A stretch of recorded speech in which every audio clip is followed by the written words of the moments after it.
Hi, this is Miss Litton, and this is my wonderful Period 3 APBio class. Say hi. Hi. And we just finished a discussion of the 5 plant hormones. And what we have talked about right now is how a plant responds, and they can respond to things in their external environment, but also to things in their internal environment. And some of the things that they respond to could be living or non-living. If it's non-living, is it abiotic or biotic? Abiotic. If it responds to something that's living, it is what?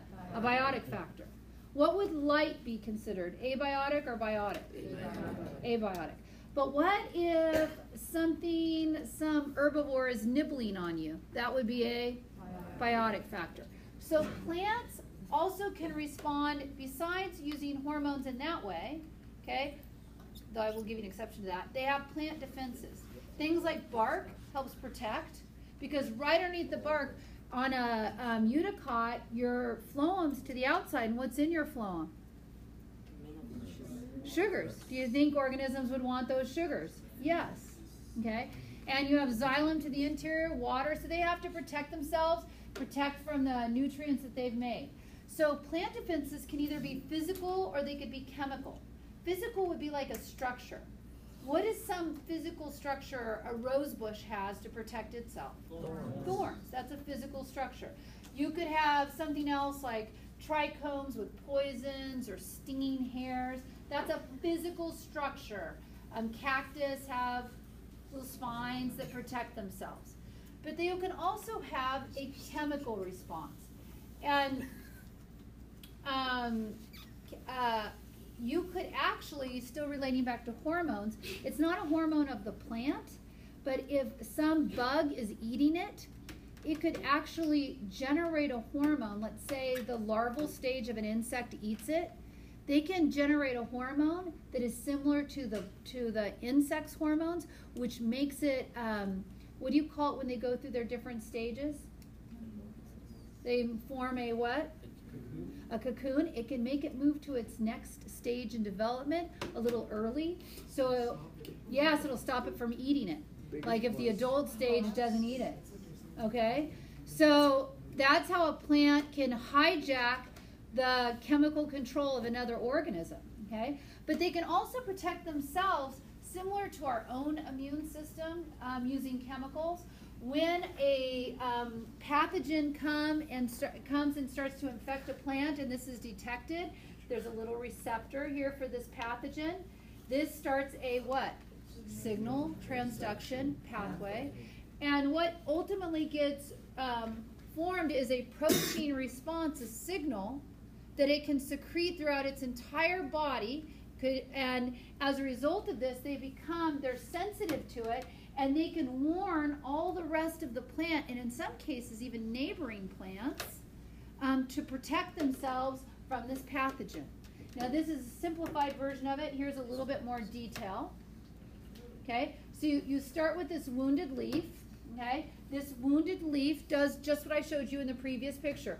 It binds with that pathogen, or if it's a nibbled leaf, it might be something different, but in this case, I'm going to say it's a pathogen, and it triggers the release and production and release of cysteamine. Cysteamine then travels through the phloem of that plant, gets everywhere else in that plant, and now here we have a what? Receptor. So this is in a secondary location of this plant for cysteamine. This triggers what word is that? Lipase, which then affects the lipids, which then triggers this. What does this look like right here? A signal transduction pathway. I agree. Receptor, signal transduction, and here's your product. Activation of protein that's going to then protect that particular cell. It might start producing a chemical which is a poison or a toxin to that organism that's nibbling on it, that's causing a wound, or protect it from whatever virus or pathogen is invading it.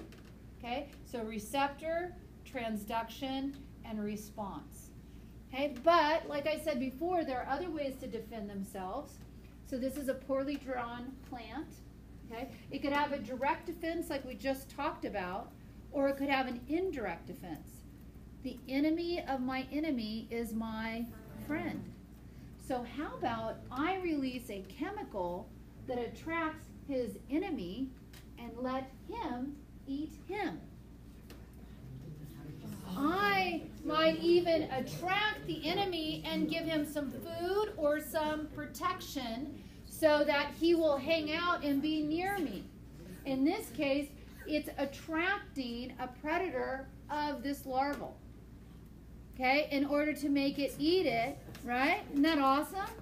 Or, like an acacia tree has little hollow thorns that allows ants to live inside of them, and it provides food for the ants and a home. So then when some herbivore comes up to nibble on the acacia tree, what do you think all the ants are going to, not my tree. Okay, they swarm all over that thing to protect it. What kind of relationship is that? What? Mutualistic. Two different species, both of them benefiting from it. Okay. I would like, please, the dark-shirted bio buddy to have a little review discussion about plant defenses. Go. I was thinking about I'm glad we decided to have a little one that's hollow. What are the advantages? Then I thought, well, come inside and use it. And everything, like,